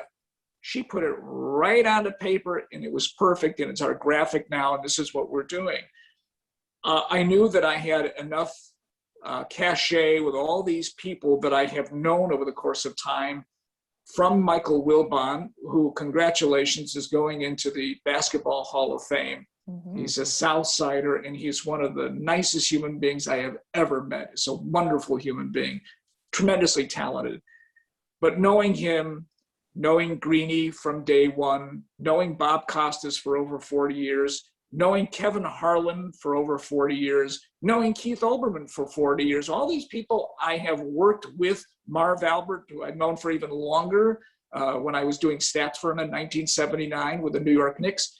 These are people that I've connected with. But we have so many people locally who are part of this, from Chuck Swirsky and Pat Hughes and Len Casper and Peggy Kaczynski, who's we're going to feature, I think, in June, and she was a fabulous interview. Every one of these people is great. I just talked to Andrew Siciliano yesterday, and later today, I will be talking to Laura Oakman, the sideline reporter for Fox. All of them have great stories to tell, and they all have a connection to Chicago. There is some part of them that is Chicago. In the case of Keith Olbermann, that connection is going to be a very funny connection that you'll all hear in the coming weeks. He was almost hired by WMVP back in the 90s. So I get a great joy talking to people, but it's all about them. It's all about their stories. And the interesting aspect about it is when you open the faucet, it flows just nonstop. It's amazing how much, and the stories they tell. Sarah Kustak was wonderful in telling stories. And so I get a kick out of it. And every one of these interviews, I wind up at the end saying, man, you were great. And they were, each and every one of them. It's always funny to hear some of the stories. And I hope that the listener gets that same sense. Listen, if you are younger, you may not know some of these people, or you may not have experienced what they experienced. Right. But it's interesting to hear them, like Bob Costas, whose first Super Bowl was the Bears Super Bowl. The 85 Bears, his first job, that was his first Super Bowl broadcasting. He also did Bulls games in 1980, 19 road games. He was the television voice of the Bulls before he went to NBC. He called the Sandberg game. You guys weren't alive for the Sandberg game, I don't think. I was 4 years old by then. Were you really? I was two. I was two, yeah. 1985, I believe. Yep.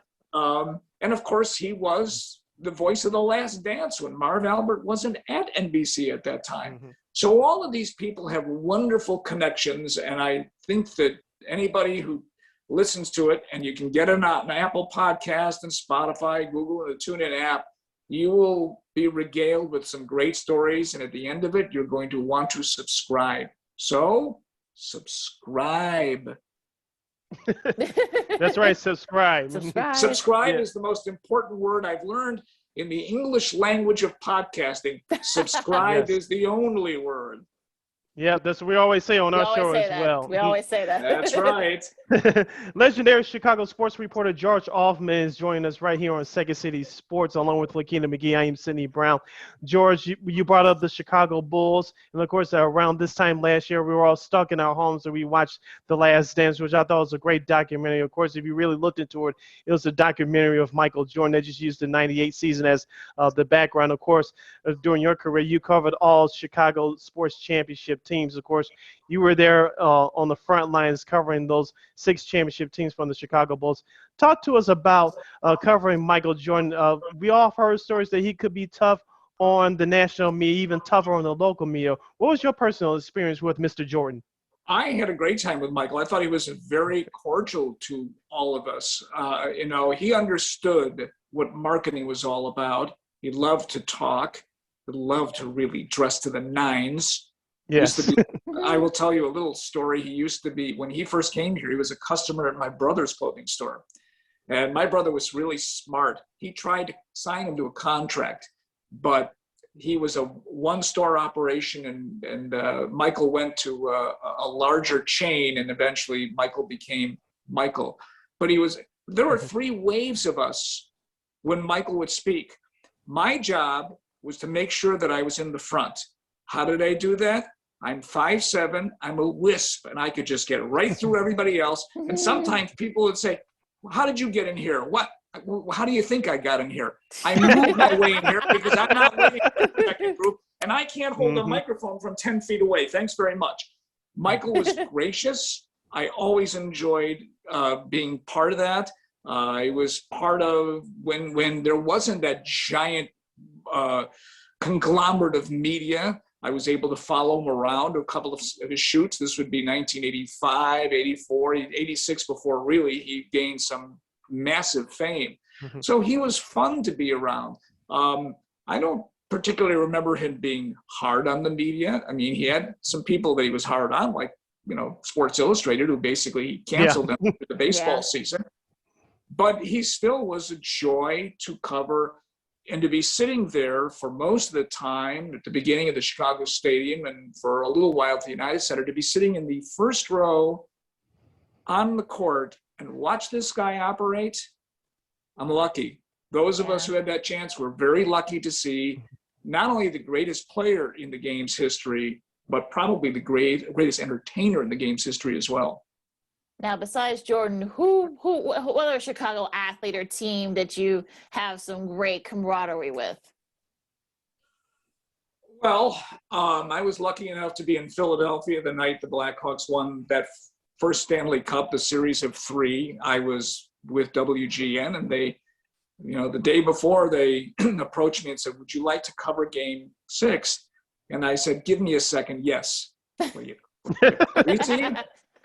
So there I was, part of the broadcast team, and I'm in a hallway during the intermission before the overtime, because I get to go to sit on the bench. If they win, I'm on their bench because I'm part of the team. Well, 30 seconds after they scored the goal, I'm on the bench, and then eventually I'm watching a Stanley Cup that's being hoisted near my head. And it was like, yo, the Blackhawks won the Stanley Cup. Even though I'm a reporter, it was very awe-inspiring. I was in Houston when the White Sox won the World Series. Matter of fact, I was with them down the stretch for a whole bunch of cities that we traveled to. And that was just incredible to be there and to be part of a team that hadn't won a World Series in, I think it was 88 years. I was not in Cleveland for the Cubs. I did cover the World Series, but that in itself was extraordinary to watch that happen. So, and to see the 85 Bears. They were an invincible team, and I will tell you that the argument will rage for a long time. Are they the greatest team in NFL history? I think they are. They won the Super Bowl. They were 15-1, and they were just about all but unbeatable and pretty much vaporized all the teams that they played, especially in the playoffs. Remember, they shut out the Giants, they shut out the Rams, and they just crushed the Patriots.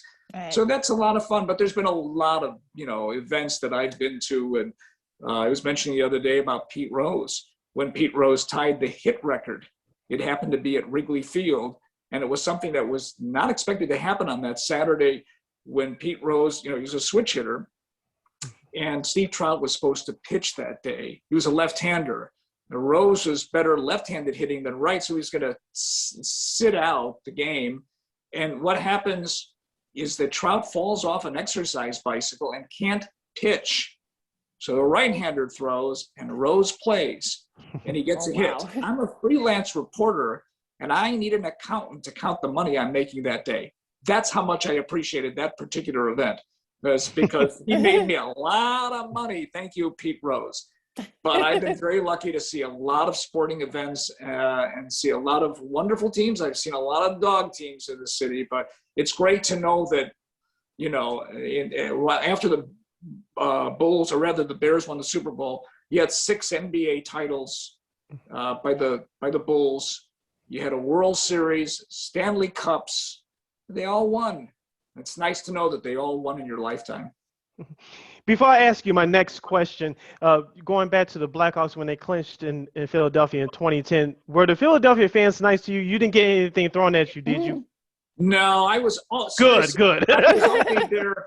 They were, they booed when they lofted the Stanley Cup. Most, fans will cheer no matter what.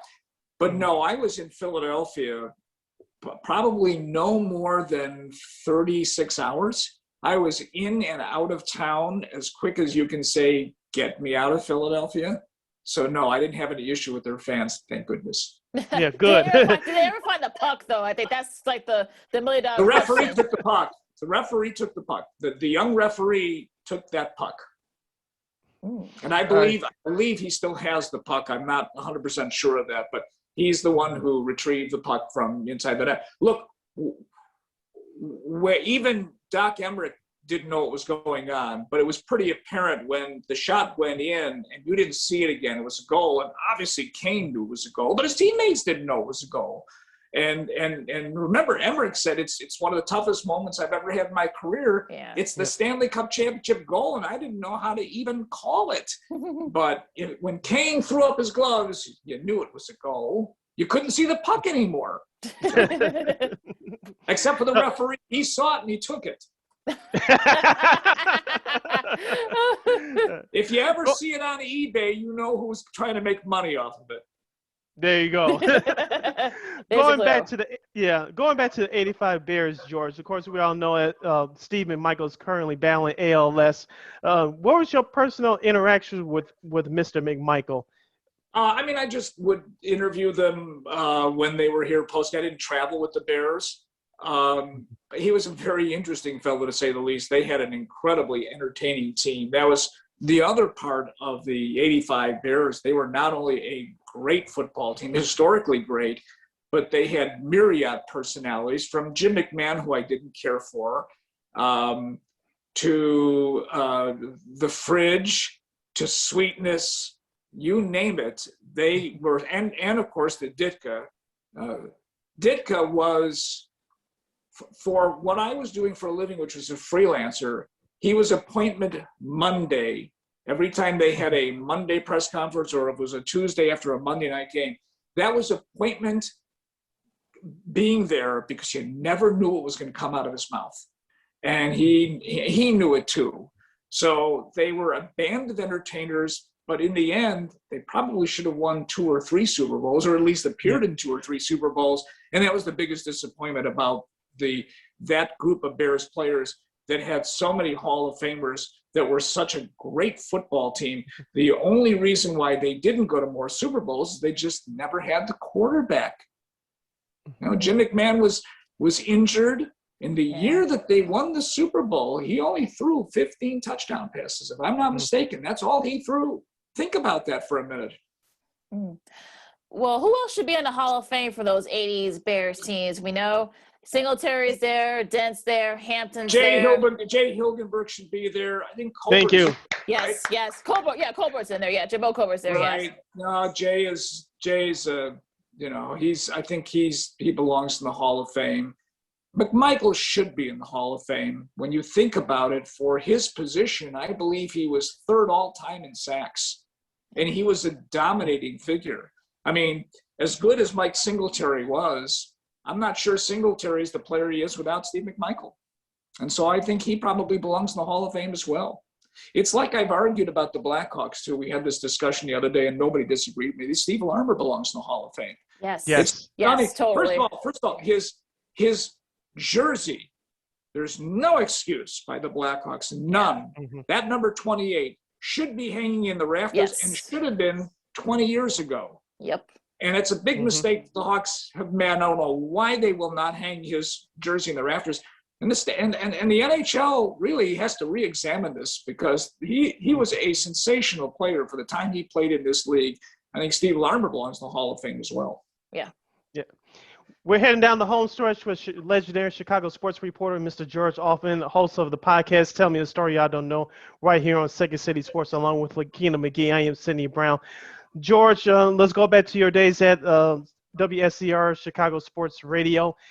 You worked with great legends like Mike Norton, Dan Jiggets, Terry Boers, and Dave McNeil. And of course, John DeHood, Mike Greenberg, and the next wave of stars. They came up in the 90s through that on that station. What was it like working at 4949 West Belmont Avenue? Because as a teenager listening to that station, you guys told some great stories about how you guys, I know you guys got on each other's nerves from a time or two, but it seems like it was a great environment to work at during those days, during the startup of that station. 4949 Belmont, our studios, I have a closet bigger than our studios. It was very, the building, the building housed WXRT. We moved in there, and they made, chopped liver out of molasses. It was amazing what that place was. But because it was so small, personalities were everywhere and you couldn't avoid them. Yeah. But, my office, I shared with whoever the program director or the sports director was at the time. And then I would have a little closet where I would do all my editing and what have you. And there were times I'd be listening to North and I didn't want to get out of that closet. I used to tell people, I'm coming out of the closet, but for different reasons. And it was an experience, certainly, to watch the growth factor with the personality like Mike and how he meshed with Dan Jiggets. Terry, who I say this with all due respect to any other talk show host in the city, is the best talk show host, sports talk show host this city has ever had. And he had a wonderful relationship with Dan McNeil. And then had a wonderful relationship with Dan Bernstein. So that's, it's not often that you could see that happen, but the linchpin there was Terry, incredibly quick-witted. You had to listen quickly to hear some of the lines. A lot of people wouldn't laugh, but I would, because I caught them. And really smart and knows his sports. For me, legendary when the O.J. Simpson situation came up and Terry took on all comers, and it was appointment radio for like a year. It was just really great radio. So, the station has evolved and it's still strong. It's got different personalities.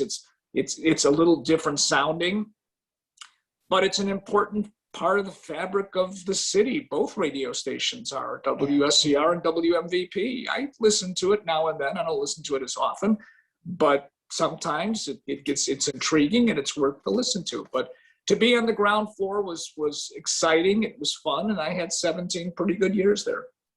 And very deserving of that, George. Do you think a third sports radio station here in Chicago, especially in this climate, could work? No. If you look at the ratings, if WMVP was last in the ratings recently, I'm not sure you can get a third one into the books. The second one needs to dig its way out. So no, I don't think so. And I think sports is being devalued a little bit. And you can see the ratings for the station since the pandemic have gone down quite a bit. So no, I think two's company and three would be having too many people on the boat. We talked about it earlier, George, before we started recording about podcasts, and we have streaming, and we have so many options that we can watch our programs, including sports.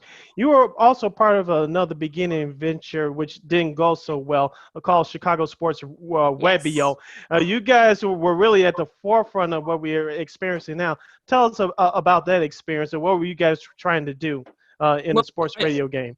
Obviously, that went under because it was being funded by a Ponzi scheme by a person who had already been in jail for a Ponzi scheme. And there were a few people, I think, that kind of knew who he was, but never said anything about it. And so people were duped by him. I think a lot of people wanted to be on the ground floor of that. And unfortunately, it only lasted, I think it was 9 weeks.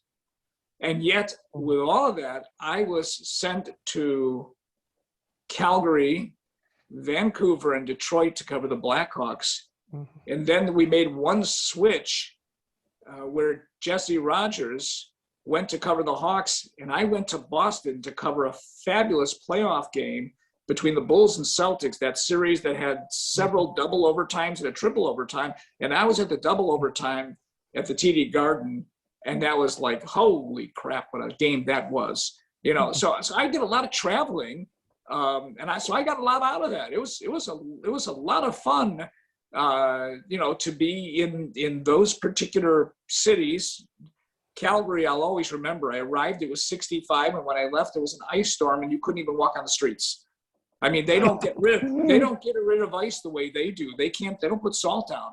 And so, I would have been better off with a pair of skates than just a pair of shoes or sneakers walking across the street to Tim Hortons, trying to get a donut and almost dying doing that.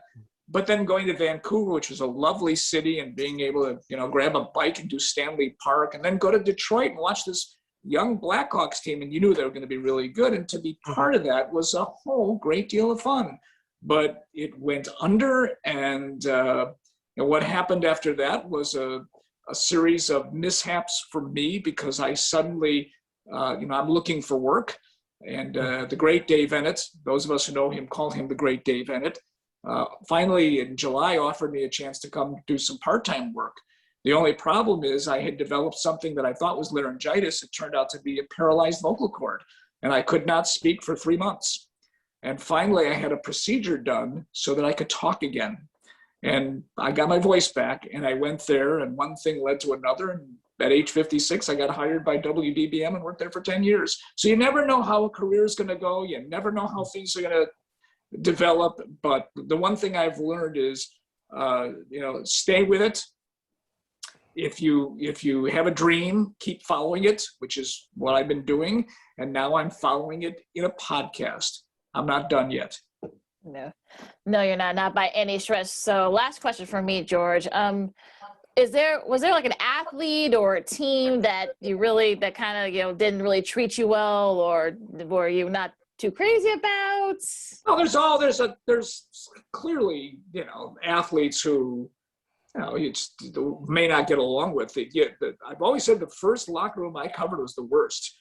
That was the Cubs of 1978, which included Dave Kingman, Barry Foote, who was tough to talk to then, but turned out to be a really wonderful guy. Jerry Martin, Herman Franks, the manager, was a rotten Bill Buckner, who didn't want to be there. Eventually, Bobby Mercer, who definitely didn't want to be there. These are guys you walked into that locker room, which back then was a tiny locker room all the way down the left field line. I mean, that was the size of a closet, and they were just rotten to talk to. And I mean, I've never had a locker room since then that was that bad. So yeah, there are going to be athletes that are difficult, but you like to think of the ones that were good to talk to, and there were many of those. And I covered enough games to where I'm saying today, I hope I never cover another game. I like watching them. I just don't want to cover them anymore. All right, that was a legendary Chicago sports reporter and a Hall of Famer in our hearts, Mr. George Ofman. He's also a host of his own podcast, Tell Me a Story I Don't Know. Season 2 premieres next week. Who's your first guest? It's on Tuesday, and I'm not telling. However, if you check out the graphic, you may get an idea of who that guest just might be. But it'll be, we release it every Tuesday at 8 a.m. And again, you can get it on Apple Podcasts, Spotify, Google. All I'll tell you is once you listen to that one, go back, subscribe, and then go back. And you can hear some of the ones that we did in the first season. And there's so many wonderful people that we've already interviewed. And we've got a lot more coming up. And we've got more that I'm already scheduling for our fall season now. So we'll be around for a while. It's a wonderful podcast, and thanks for letting me do this with you.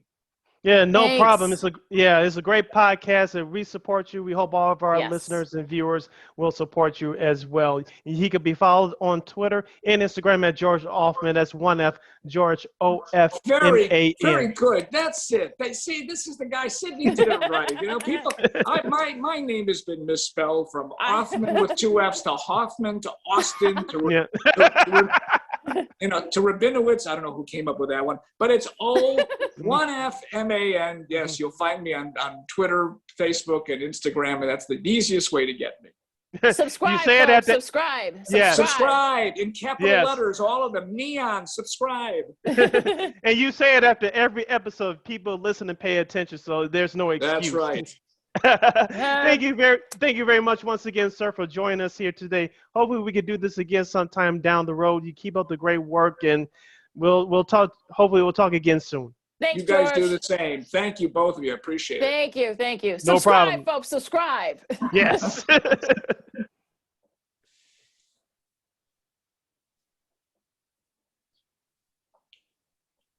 Good. Yeah. Yeah. Wonderful. Thanks, guys. Thank you. All right, thank you. Now I have to get my voice back for. Once again, that was Mr. George Ofman, legendary Chicago sports reporter, and he's a Hall of Famer in our hearts. As we mentioned before, with all his credentials from NPR to Sports Phone to one of the original guys at WSCR Chicago Sports Radio, WBBM, and WGN Radio.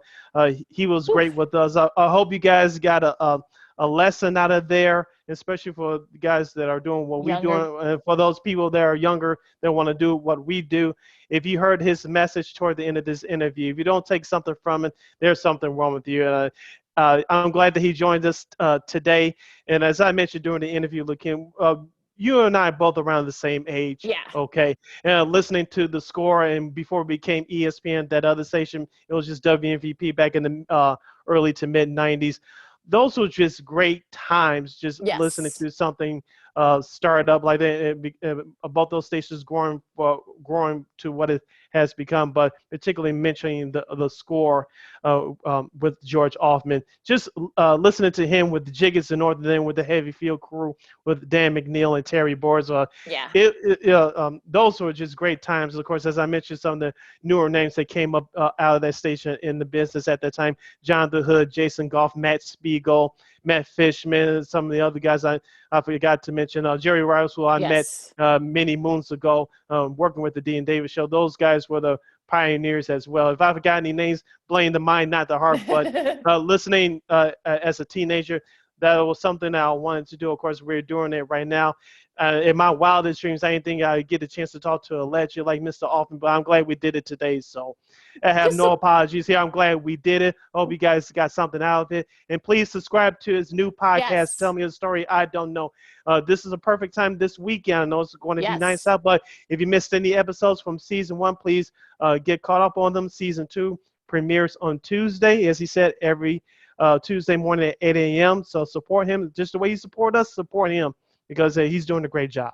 Yeah, like, share, subscribe especially, and tell your friends. And tell your friends too. So I mean, 50, look, almost 50 years in the business, and just still doing it in podcast form. I mean, he is a legend, and look, if you guys didn't like this interview, I don't know what's wrong with you, because he is just they're still doing a great job. If you listen to this podcast, he'll look. We could have went on for a whole 2 hours with George. I'm glad. Exactly. I was ready to go already. Yeah, I know, right? But I know, right? Hopefully we'll next time we bring him on. But so please subscribe to this podcast, folks. So the way you support us, to support him, and just it's just you won't regret it. We promise. Even the younger folks, you'll learn some stories from them, no doubt.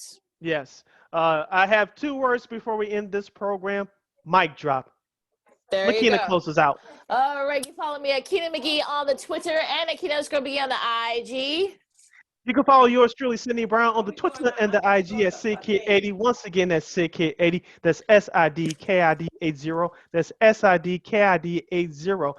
And you can subscribe to this podcast right here on YouTube at WAR Media. Once again, at WARR Media. You can find the video version of this podcast, Second City Sports, dropping every Monday and every Friday. Once again, every Monday and every Friday right here on YouTube at WAR Media, WARR Media. You can subscribe to our podcast version at WAR on Anchor. New episodes drop every Tuesday and every Saturday. Once again, every Tuesday and every Saturday, our podcast version at WAR on Anchor, which kicks you over to Spotify, iTunes, SoundCloud, Stitcher, Google Play, and that iHeartRadio app. On all podcast platforms where we are available, type in that search engine box, WARR on Anchor. You can go to our website, weareregalradio.com, and you can follow us on all social media platforms, including right here on YouTube. That's Facebook, Twitter, Instagram, at WAR Media. Once again, at WARR Media on Facebook, Twitter, Instagram, and right here on YouTube.